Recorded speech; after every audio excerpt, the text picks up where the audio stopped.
that you should do this from the bottom. There's ribs. There's a rib one there, rib here, and they're all rock solid. So I'm going to remove this black felt paper off the bottom, and hopefully I will be able to see something of value underneath there. Alright, so the good news is I figured out what's wrong. Well, look at the screen right. You see this wire? It's intact. All of these pieces are intact up to here where it breaks. And at the end here, attached to the front of the frame is an S that attaches to there. These are all good. When you get over on the left side, that one's good. You see this one is broken. This one should be attached right there. And this wire is broken here.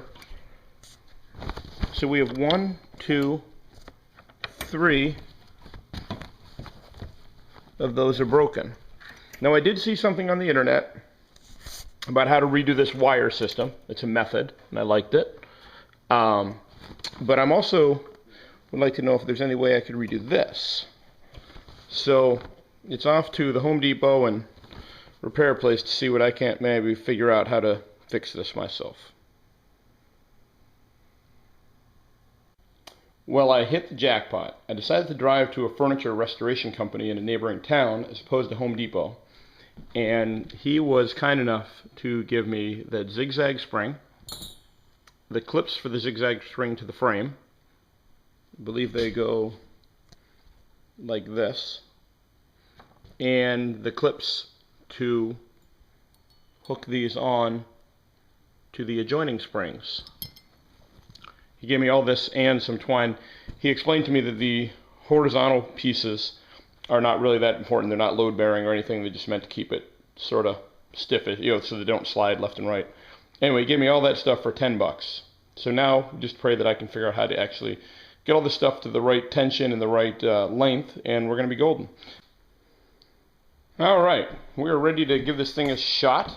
So these were nailed in. That is the biggest concern I have as to whether those nails will hold. It's not the exact same fastener as the original, and they're actually going to be being pulled out. So I'm hoping that those nails are pretty awesome. These were cut off with a Dremel, and the clips they gave me to tie on were probably acceptable for something, but they weren't really sufficient. So if you look, I ended up tying them for $5 at Home Depot. I purchased rebar tie. So this stuff is built to hold rebar together. Just looped it around, pulled this tight. This was the hardest part, because you had to pull these tight and pull one up, one down, and clasp them together. I was going to wait for my wife, but I decided I would figure out how to do it on my own.